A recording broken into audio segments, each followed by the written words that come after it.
Hello everyone. My name is Dr. Hamadadar and you are watching sqadia.com. And today our lecture topic is the brain.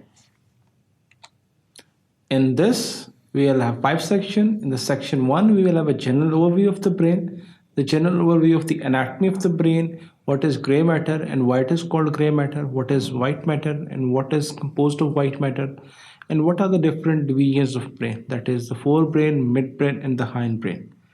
But we will be starting from the hindbrain in the second section, and we will be going through the general anatomy of the medulla oblongata, the pons, and then we will be discussing the most important motor decussation, the decussation of pyramids.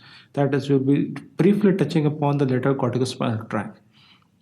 Then in the third section, we'll be going through the anatomy of the midbrain. We'll be going through the gross appearance of the midbrain, how the transverse section looks like, and what are the actually structures which form the midbrain and what are the boundaries of the midbrain.